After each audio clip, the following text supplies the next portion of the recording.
우리 지난 주일날 말씀에서 우리는 거대한 폭풍 속에서도 당당하게 하나님을 믿는다고 선포한 바울을 통해 위대하신 하나님을 믿을 때 우리가 위대한 믿음을 가질 수 있고 믿음으로 세상을 이길 수 있다는 것을 배웠습니다.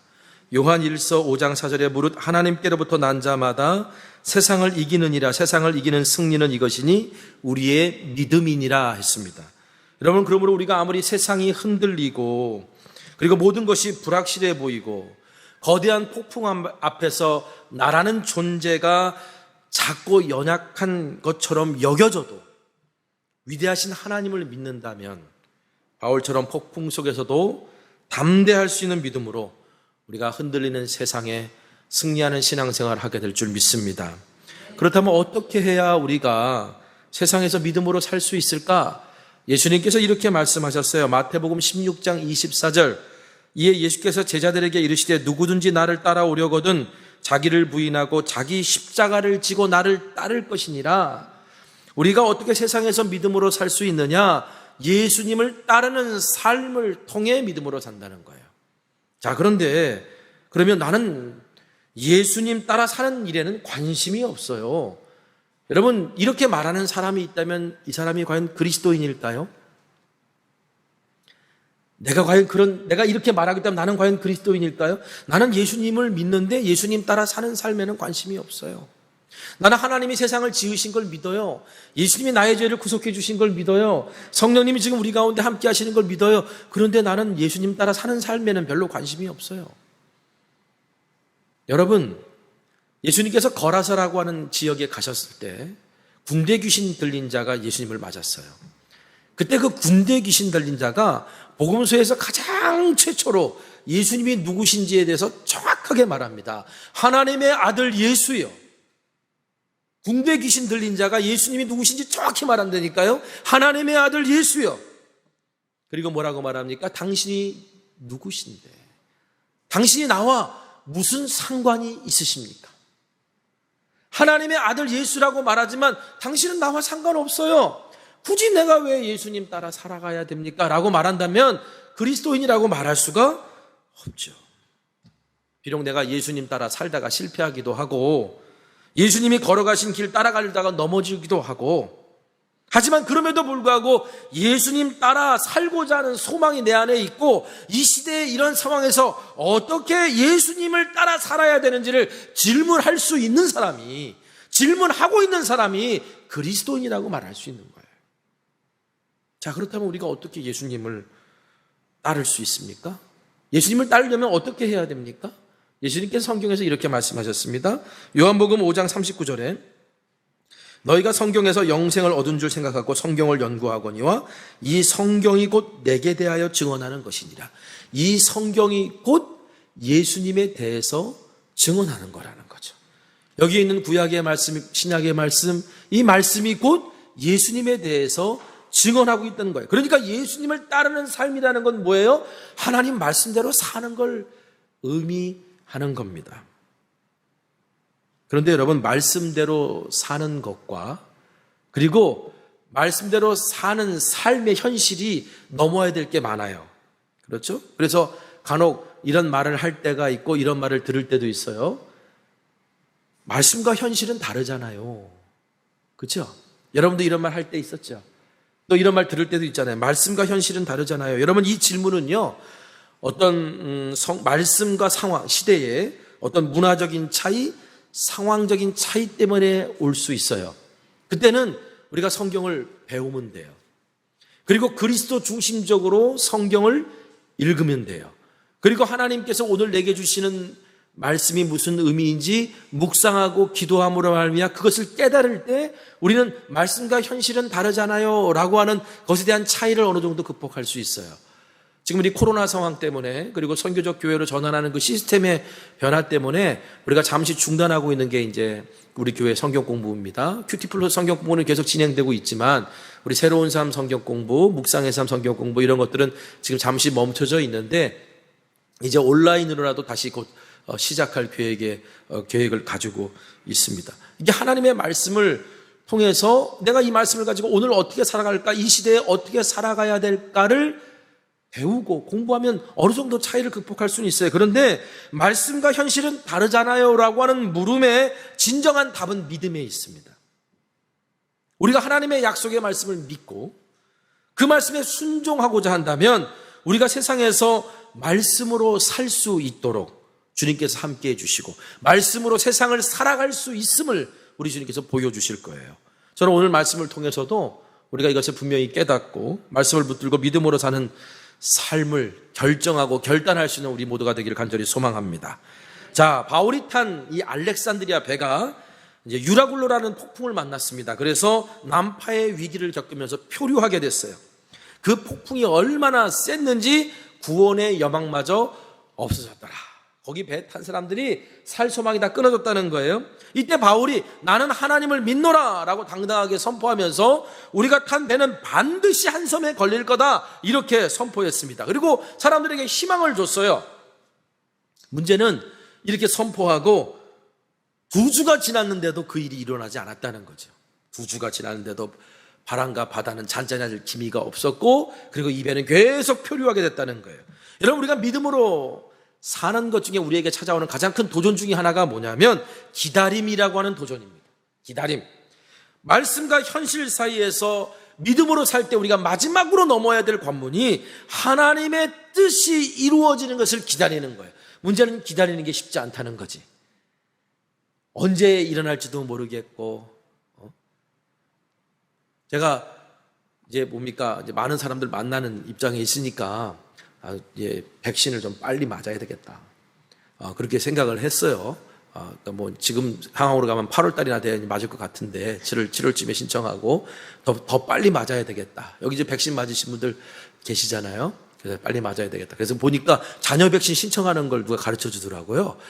그래가지고 자녀 백신 신청을 해서 띵동 오길래 탁 눌렀어요. 저는 아무것도 모르고 우리 아내한테 여보 이날 내가 맞아도 될까 안 될까 묻는 사이에 이미 누가 가져갔지. 그래서 그다음부터 보니까 그래서 누를 때마다 이미 없어. 나중에 알아봤더니 그걸 계속 누르고 있어야 된다는 거예요. 그래서도 한번 계속 눌러봤어요. 계속 누르고 있어봤어요. 계속 누르다가 잠깐 딴짓한 사이에 띵동하고 오더라고. 이게 뭐 하는 짓이냐 생각을 하면서 나중에 그냥 때가 되면 맞자그리고 그냥 집어 던졌습니다. 이게 기다린다는 게 생각보다 쉬운 게 아니에요. 어느 때 언제 그게 딱 나한테 열릴지 모르잖아요. 근데 그새 잠깐 화장실 갔다 온 사이에 벌써 떴고, 잠깐 딴짓하는 사이에 뭐가 떴고, 이래가지고 놓쳐버렸단 말이에요. 기다린다는 게 생각보다 쉽지 않아요. 내가 기도하고 하나님 응답하신 거 기다린다는 게, 그렇죠? 근데 성경 우리에게 이렇게 말해요. 기다리는 자에게 복이 있다. 하나님을 끝까지 신뢰하고 바라보는 자에게 복이 있다는 거예요. 여러분, 예레미야 선지자가요, 망해가는 나라를 보면서 슬피 울었어요. 그래서 그럼에도 불구하고 자기는 하나님의 심판을 전해야 되니까, 그래서 그냥 어떻게 보면 괴로운 순간이죠. 그래서 그 괴로운 것을 노래로 지어 만든 게 예레미야 애가예요. 예레미야 애가. 그 예레미야 애가에서 예레미야가 이렇게 말합니다. 예레미야 애가 3장 17절 18절 세번역 성경으로 읽어드릴게요. 내게서 평안을 빼앗으시니 나는 행복을 잊고 말았다. 나오노니 탄식뿐이다. 이제 내게서는 찬란함도 사라지고 주님께 두었던 마지막 희망마저 사라졌다. 구원의 희망이 사라져 점점 절망 속으로 빠져들어가는 알렉산드리아 배의 사람들처럼 예레미야의 희망도 점점 사라져갔어요. 여러분, 약속의 말씀과 현실의 차이가 크면 클수록, 그리고 시간이 지나고 내가 어떤 노력을 했는데 그 차이가 줄어들 기미가 보이지 않으면 그때 오늘 우리의 희망은 사라져가는 거예요. 그런데 놀랍게도 예레미야는 그런 상황에서 다시 희망을 노래합니다. 도대체 예레미야가 다시 희망을 노래하게 된 계기가 뭘까요? 예레미야 애가 3장 22절에 주님의 한결같은 사랑이 다함이 없고 그 국률이 끝이 없기 때문이다. 예레미야가 깨달은 게 있는데 그게 뭐냐면 주님의 한결같은 사랑은 다함이 없고 그 국률하심이 끝이 없다는 걸, 그 고난과 환난 속에 그 슬픔의 시간 동에도 주님을 바라보고 주님을 묵상하다가 그것을 깨닫고 발견하게 된 거예요. 그래서 흔들리는 세상에 살고 있지만 주님을 신뢰하고 주님을 바라보고자 한 겁니다.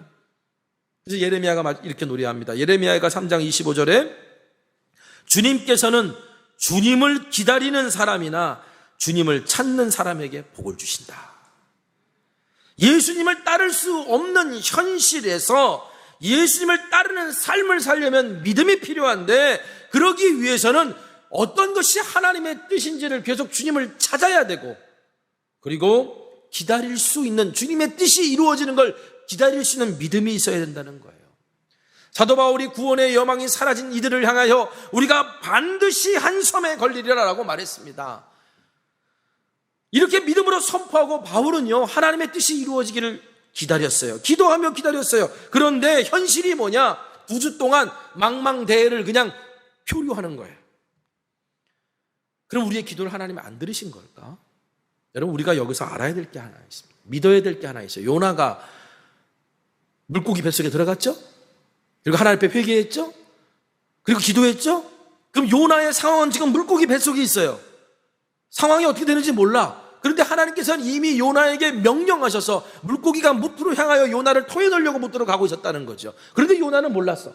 여러분, 우리가 기도하고 있다면 하나님은 일하시고 있어요. 우리가 알지 못하지만 하나님은 일하고 계세요. 오늘 성경 말씀에 봐도 알렉산드리아 배도 마찬가지예요. 우리가 반드시 한 섬에 걸리리라고 얘기했는데, 유라굴로 폭풍으로 시작된 거센 바람과 거대한 파도가 알렉산드리아 배를 2주 동안 표류하게 만들었습니다. 그럼 우리의 기도는, 나의 기도는 어떻게 되는 걸까? 우리는 알 수가 없어요. 여러분, 지도 한번 봅시다. 자, 가우다라고 하는 섬에서 멜리데까지. 멜리데는 오늘날의 몰타고요. 그 위에 시칠리 섬이 있고, 거기로 이제 이탈리아 반도가 있습니다. 그러니까 되게 이탈리아 반도와 가까운 곳이죠. 원래 그 배를 타고 있던 사람들은 저 리비아 쪽으로 배가 흘러가서 스루디아 모래톱에 걸리면 어떡할까 두려워했는데, 거센 폭풍과 바람이, 지금 그들은 어디로 가는지 몰랐지만 하나님의 바람은요, 하나님은요, 저 알렉산드리아 배를 저 멜리데 섬까지, 로마와 가까운 지역까지 하나님께서 지금 그 폭풍과 역풍을 통해 끌고 가셨다는 거예요. 여러분, 우리는요, 순풍이 불어야만이, 내가 생각한 대로 되어야만이 하나님이 나를 도와주시고 응답하시고 인도하신다라고 믿는데요. 그런데 오늘 우리의 삶을 되돌아보면요, 하나님은 역풍을 통해서도, 그리고 폭풍을 통해서도 하나님의 뜻대로 우리를 인도하시더라고요. 코로나19라는 상황은 우리에게 정말 힘든 시간인 건 사실입니다. 그렇죠? 성령의 바람이 불어올 때 믿음의 돛을 펴라. 하나님께서 정말 놀라운 일을 하시고자 믿고 그렇게 선언하고 우리 작년에 시작을 했었는데, 그러자마자 성령의 바람이 코로나 바람일 줄 누가 알았겠어요? 아무것도 못하고 그냥 막 이렇게 표류하게 될 때, 그때 오히려 그 역풍과 폭풍이 교회의 존재의 목적대로 주님의 몸된 교회를 하나님 나라를 향해 바꾸고 개편할 수 있는 그런 하나님의 계기가, 하나님이 인도하시는 계기가 됐다라고 저는 믿어요. 만약에 코로나 상황이 없었으면 우리 교회 조직과 시스템도 쉽게 못 바꿨습니다. 제가 오랫동안 기도하면서 하나님 이런 교회를 세워나가길 원합니다. 7년 전부터 계속 기도하고 준비했던 것들이 있는데, 우리의 형편과 상황과 시대적인 분위기에 이게 할 수 있는 것들이 아니야. 그런데 이 코로나라고 하는 상황이 오히려 정말 하나님에게 초점을 맞추고자 원하는 교회, 교회의 본질에 초점을 맞추고자 원하는 교회들이 정말 불필요한 것은 벗어버리고 하나님 뜻에 맞출 수 있는 기회와 계기를 만들어줬어요. 그런 것을 돌아보면 이 코로나19는요, 역풍과 폭풍이긴 했지만 하나님께서 당신의 뜻대로 인도하시는 순풍이기도 했어요. 여러분, 모든 것이 합력하여 선이 되게 하시는 주님을 신뢰하시기를 바랍니다. 주님께서는 바울에게 약속하신 대로 그 표류하던 알렉산드리아 배를 한 섬에 걸리도록 인도하셨어요. 이때 이제 선원들이, 여러분 생각해 보세요. 14일 동안 아무것도 먹지 못하고 폭풍에 시달리면서 표류한 상태라고 그러면 거의 반 죽어 있는 상황입니다. 그렇죠? 그런데 오늘 성경 보니까 이들이 깜깜한 밤인데 육지가 가까이 왔다는 걸 직감하는 내용이 나와요. 27절 보니까 열 나흘째 되던 날 밤에 우리가 아드리아 바다에서 이리저리 쫓겨가다가 자정쯤 되어 사공들이 어느 육지에 가까워지는지를 직감하고, 여러분 사공들이 이걸 어떻게 직감했을까요? 무태 냄새? 바람은 지금 뒤에서 불고 있기 때문에 무태 냄새를 맡을 수는 없었어요. 끼룩끼룩끼룩 갈매기가 날아다녔을까? 책들을 이렇게 찾아보니까 파도 소리로 알지 않았을까? 이렇게 예측합니다. 그러니까 바다에서 치는 파도와 육지가 가까이 있을 때 치는 파도가 소리가 다르대요. 여러분 구분할 줄 있으시겠어요? 책에서 봤어요. 바다에서 치는 파도와 육지에서 가까이 치는 파도 소리가, 바다에서 치는 파도는 펑석 가지고 육지에서 치는 차는 철썩 이렇게 친다. 여러분 이것만 가지고 여러분 이게 바다에서 치는 차례 육지에서 치는 파도야 구분하실 수 있어요? 책에서 읽은 것 건 몰라. 이건 경험이에요. 그렇죠? 들어봐야 되고 느껴야 돼요. 여러분 경험이 그렇게 대단히 중요해요. 이 달라진 파도 소리를 어떤 한 사람이 딱 들은 거예요.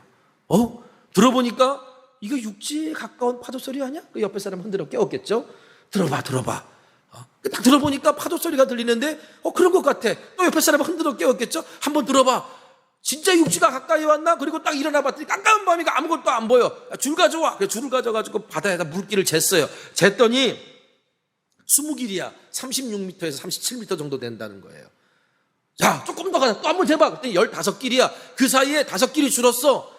이 얘기는 지금 육지가 가까이 왔다는 증거야. 이때 어떤 사람이 외쳤을 거예요. 육지다! 살았다! 그러니까 사람들이 다 빠져 있다가 소망을 가지고 일어나서 막 주변을 돌아보면서, 아니 어떻게 육지 보이지도 않는데요? 지금 보세요. 파도 소리가 들리죠? 저게 바로 육지가 가까웠다는 파도 소리고요. 재보니까 점점 줄어들고 있어요. 육지가 가까이 와 있는 거예요. 여러분 이 선원들의, 경험 많은 선원들의 말에 사람들이 막 소망을 가지고 희망을 가졌을 거예요. 그렇죠? 여러분 인생의 폭풍을 만나고 내 의지와 상관없이 나의 삶이 표류하게 될 때 경험은요, 우리에게 좋은 길 안내자가 될 수 있어요. 내가 어려움을 헤쳐나왔던 경험, 누군가의 경험 있는 자의 조언, 이런 것들은 우리의 인생의 좋은 길 안내자비가 될 수 있다는 거예요. 자, 육지가 가까이 왔다는 걸 확인했던 선원들이 재빨리 4개의 닷을 고물에 내렸습니다. 고물이 뭐냐면 배 뒤편을 얘기하는 거예요. 고물에 내렸어요. 당시 닷은 돌멩이나 나무로 되어 있었어요. 큰 철, 지금처럼 뭐 큰 철을 갖다가 그냥 이렇게 주저할 수 있는 능력이 없었으니까. 그러니까 돌과 나무로는 그 배를 지탱하기가 어려우니까 보통 닷이 많게는 15개 정도를 가지고 있었대요.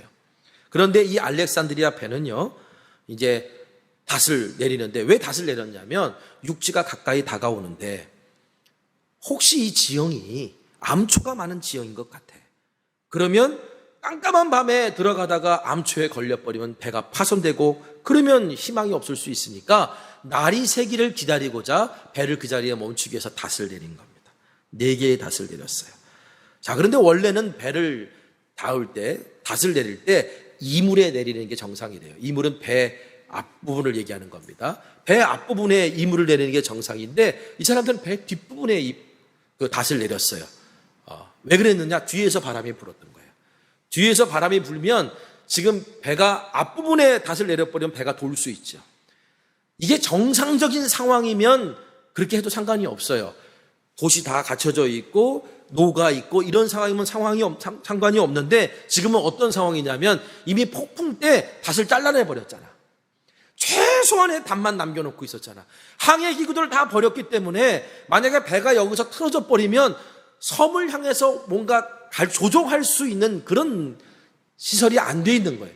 그러니까 뒤에다가 닷을 내리고 날이 새면 위치를 정확하게 파악하고 어디로 가는 게 안전할까 확인해서 이 닷을 끊으면서 키를 풀고 돛을 펴서 그래서 신속하게 육지로 나아가는 모험을 감행하려고 뒤에다가 닷을 내렸다는 거예요.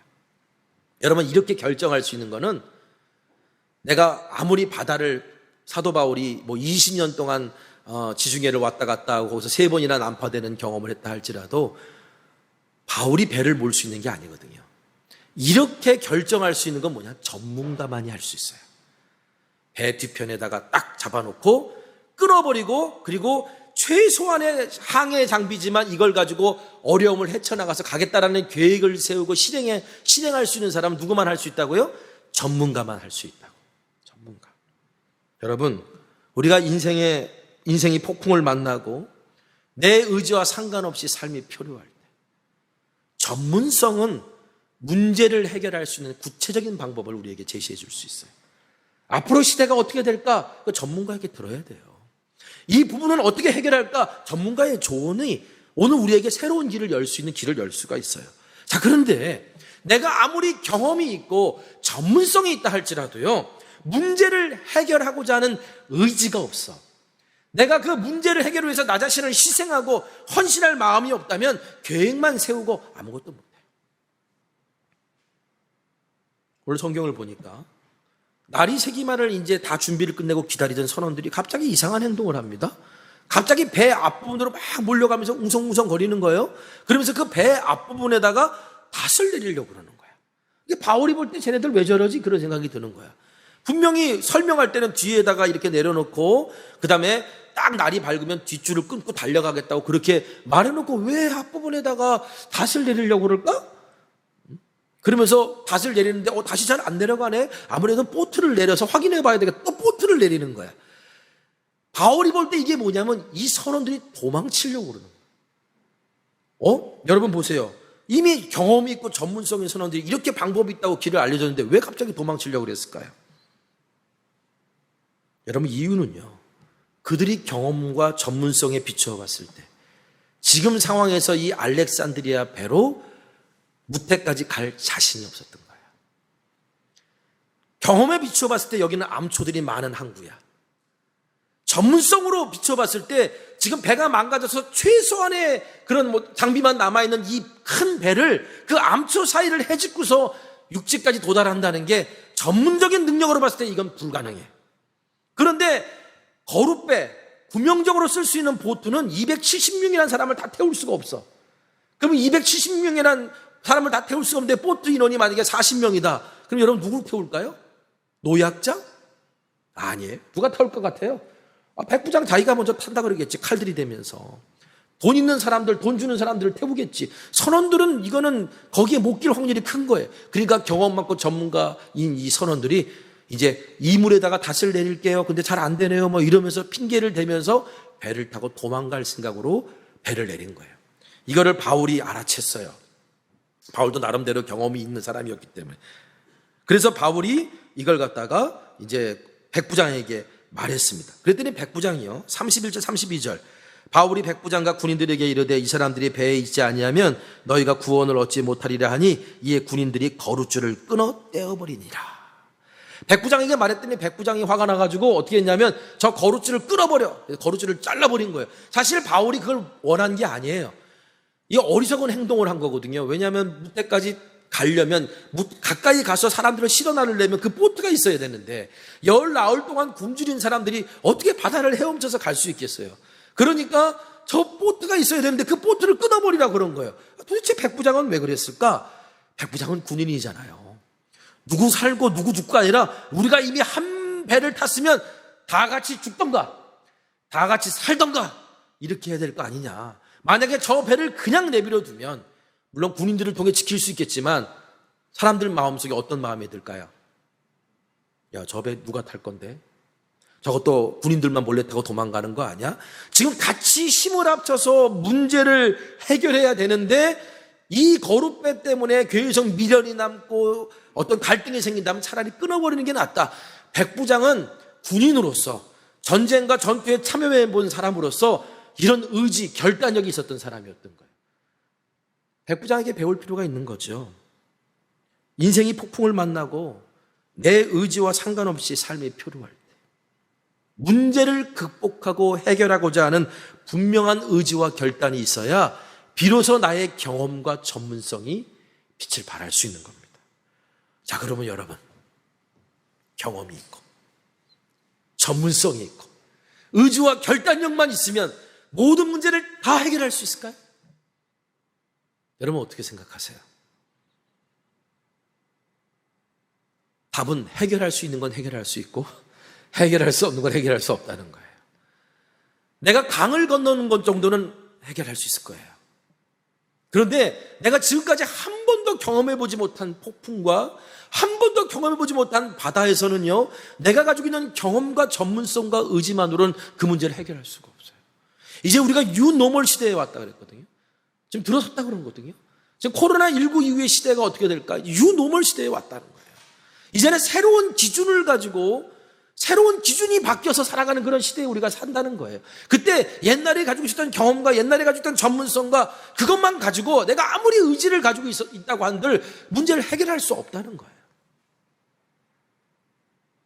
여러분, 만약에 정말 경험과 전문성과 의지만 가지고 문제를 해결할 수 있다면 알렉산드리아 배에 타고 있던 사람들은 이제 막 희망이 솟고 용기가 나 있어야 돼요. 그런데 성경을 보니까 이 사람들은 여전히 희망이 없고 여전히 주저앉아 있어요. 33절에 날이 새어가매 바울이 여러 사람에게 음식 먹기를 권하여 이르되 너희가 기다리고 기다리며 먹지 못하고 줄인 지가 오늘까지 열나흘인즉. 여러분, 바울이 이제 날이 밝아오기 시작하니까 이제 밥 먹읍시다 얘기하는 겁니다. 밥 먹읍시다. 당신들이 지금 굶은 지가 열나흘이다. 여러분, 14일 동안 굶으셨어요. 근데 알렉산드리아 배에는요 먹을 게 많았어요. 짐은 다 버렸지만 지금도 그래. 지금은 배가 뭔가 중심을 잡고 뭔가 하려고 그러면 물을 배 밑에다 집어넣어가지고 균형을 잡습니다. 근데 예전에는 그 기능이 없으니까 짐으로 그 균형을 잡았어요. 그럼 짐을 다 버렸잖아요. 음식, 먹을 거로 배 밑창에 쌓아놓고 균형을 잡고 있었어요. 그러니까 먹을 건 넘쳐났어요. 먹을 건 넘쳐났는데도 불구하고 14일 동안 아무것도 못 먹었다는 건 뭘 의미하는 거예요? 살 희망이 없다는 거예요. 살 희망. 자, 그런데 이제 살 희망이 생겼어요. 육지가 가까이 왔어요. 그럼 여러분 14일 동안 굶었는데 먹을 게 많아. 드시겠어요? 안 드시겠어요? 당연히 먹죠.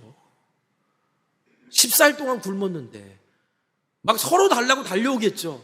그런데 오늘 성경에 보면서 그 알렉산드리아 배의 상황을 보니까 사람들이 먹을 것에 욕심을 부리지도 않고 먹고자 하는 의지도 없어요. 왜 그랬을까요? 희망이 없었던 거예요. 경험과 전문성 많은 선원들마저도 왜 알렉산드리아 배를 버리고 도망가려고 그랬을까? 자기들만 살려고. 그들의 경험에 비춰봤을 때, 그들의 전문적인 능력에 비춰봤을 때 이 배를 가지고 문제를 해결할 수 없다는 걸 그들이 봤기 때문에 희망을 못 가졌던 거예요. 이거를 해결해 보려고 백부장이 칼을 탁 자르고 우리 죽든지 살든지 우리 같은 운명 공동체니까 우리 힘을 합쳐서 한번 문제를 해결해 봅시다. 선원들에게는 엄중한 경고고 다른 사람들에게는 신뢰를 주는 정말 군인의 리더십이었는데, 그러면 사기가 확 올라야 되는데 올라오지 않아요. 저 예전에 이제 목회할 때 옛날에 있던 교회 앞에 막 목회하다가 막 스트레스 받고 막 힘들고 막 그냥 살 소망이 끊어질 정도 되면 어떻게 했냐면 우리 교회 앞에 정말 맛있게 하는 매운 갈비집이 있어요. 그 매운 갈비집에서 그 매운 갈비를 딱 먹으면요 30분 동안은 살 소망이 막 올라와요. 내가 살아야 되겠다 막 욕구가 막 올라오는데 30분 지나면 석슬이고 그리고 다시 깔아앉아요. 이 로마 백부장이요 그렇게 했지만, 그래 우리 한번 해봅시다 했지만 막상 현실은 감당할 수 없는 거니까 사기가 오르지 않았어요. 이때 바울이 앞장섭니다. 바울이 앞서서 이렇게 말합니다. 34장 36절 음식 먹기를 권하노니 이것이 너희의 구원을 위하는 것이요 너희 중 머리카락 하나도 잃을 자가 없으리라 하고 떡을 가져다가 모든 사람 앞에서 하나님께 축사하고 떼어 먹기를 시작하며 그들도 다 안심하고 받아 먹으니. 바울이 단순히 당신들 음식을 먹어야 힘을 얻고 힘을 얻어야 이 문제를 해결했습니다 이 얘기하려고 이 말한 게 아니에요. 떡을 가져다가 모든 사람 앞에서 하나님께 축사하고는, 축사했다는 말은 감사하고 그걸 떼어서 나눠 먹었다는 겁니다. 누구랑? 내 옆에 누가와 내 옆에 아리스타고. 지금 절망과 나락에 빠져있는 사람들 앞에서 이 세 명의 그리스도인들이 하나님께서 반드시 우리를 한 섬에 걸리게 하실 것이고 머리카락 하나도 상하지 않게 하실 거라고 약속하셨다. 그 이야기를 하면서 하나님께 감사하면서 서로 음식을 나눠 먹는 모습을 그 사람들 앞에 보란듯이 보여줬다는 거예요. 어떤 사람은 이것을 성찬식이라고 말하는데 성찬식은 아니에요. 성찬식을 하려면 다 믿는 사람이어야지. 근데 지금 3명만 믿는 사람이고 나머지 273명은 믿는 사람이 아닌데. 여러분, 위기와 어려움 속에 이 3명의 그리스도인들이 하나님께 감사하면서 또 서로 빵을 떼어 나눠 먹는 이 모습을 보면서 어느 한 사람이 나도 주세요. 나도 주세요. 그래서 받아서 안심하며 먹었다. 오늘 성경에 그렇게 기록되어 있어요. 안심하다는 말은 용기를 되찾았다. 활기를 되찾았다는 말입니다. 방금 전까지만 해도 나는 먹으면 뭐해? 먹어도 죽을 건데 이랬던 사람들이 왜 이런 용기를 다시 되찾았을까요? 기적을 보였기 때문일까요? 병든 사람을 고쳤기 때문일까요? 파도를 잔잔케 했기 때문일까요? 저는 어떻게 보면 오늘 여기에 나오는 이 장면이 오늘 이 시대를 다시 희망의 노래를 부를 수 있는 장면이라고 생각해요. 기적을 보여서도 안 되고 아니었고, 병든 자를 고쳐서도 아니었어요. 위기와 어려움 속에서도 하나님의 약속을 믿고 하나님께 감사하면서 서로 떡을 떼어 나눠 먹는 성도 공동체의 모습을 통해 저들이 믿는 하나님, 저들이 살아가는 방법이라면 우리도 이 어려움을 헤쳐나갈 수 있겠구나. 그들이 희망을 갖기 시작한 거예요. 여러분, 알렉산드리아 배 276명 중에 예수 믿는 사람은 3명이었습니다. 300명이었다면 1%밖에 안 돼요. 그 1%밖에 안 되는 바울부가 아리스타고가 뱃사람들의 경험과 전문성과 그리고 백부장의 의지도 못하는 것을 하나님의 약속을 믿는 믿음의 삶과 그들의 공동체의 모습을 통해서 사람들의 용기와 희망을 주고 그들을 다시 안전한 곳으로 인도할 수 있도록 이끌었다는 사실이, 여러분, 이것을 통해 우리가 깨달을 수 있어야 될 게 뭘까요? 말씀을 믿고 믿음으로 살고자 하는 1%의 사람만 있어도 세상이 다시 희망의 노래를 부를 수 있다는 거예요. 세상이 다시 하나님을 찬송하고 구원의 노래를 부를 수 있다는 거예요. 여러분, 이것은 이미 기독교 역사에서 일어났던 일입니다. 초창기 주 40년 초대 그리스도인들의 숫자가 한 5천 명이었습니다. 그런데 250년이 지난 주 300년경에는 500만 명으로 늘어나요. 어마어마한 숫자입니다. 500만 명이면 이미 로마 제국 안에서 주류가 된 거예요. 여러분, 로마의 문화가 뭡니까? 로마의 종교가 뭡니까? 당시 세계를 지배하고 있었을 때. 그런데 로마 사람들이 볼 때 이 그리스도인들은 이상한 사람들이야. 유대인들처럼 자기들만 쓰는 모자를 입고 자기들만 입는 옷을 입고 자기들끼리 모여 살면서 자기들이 먹는 음식만을 먹으면서 그렇게 분리돼서 살아가는 사람이 아니야. 그리스도인들은 우리랑 똑같은 옷을 입고 우리랑 똑같은 음식을 먹고 자기들끼리 모여 사는 게 아니라 우리랑 같은 곳에 거주하고 사는데 이상하게 그 사람들은 나와 살아가는 삶의 방식이 달라. 거기에 로마인들이 놀란 거예요. 아니, 어떻게 로마 제국 안에 살고 있는데 로마 제국의 안에 살고 있는 사람이 삶의 방식이 달라. 근데 봤더니 그 삶의 방식이 너무나도 부러워. 너무나도 감동이에요. 그러니까 당시 로마 사람들이 로마인의 삶도 아닌 유대인의 삶도 아닌 제3의 길인 그리스도인의 삶의 길을 선택하기 시작한 거예요. 예수님께서 말씀하셨어요. 내가 곧 길이라고. 내가 곧 길이다. 코로나19 이전에도 예수님은 길이셨고요. 코로나19 지금도 예수님은 길이시고요. 코로나19 이후에도 예수님은 길이세요.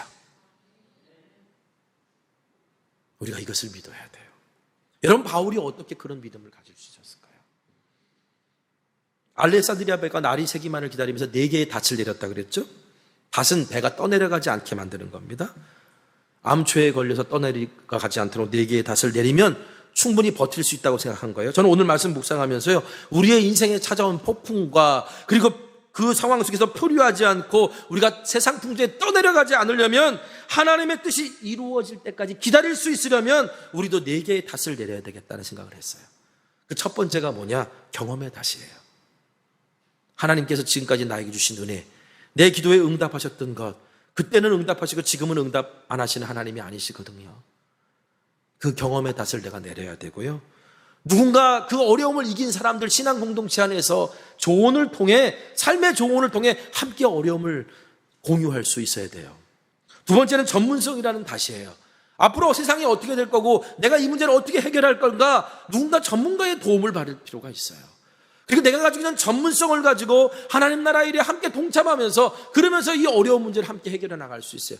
전문성의 닷이에요. 세 번째는 의지의 닷이에요.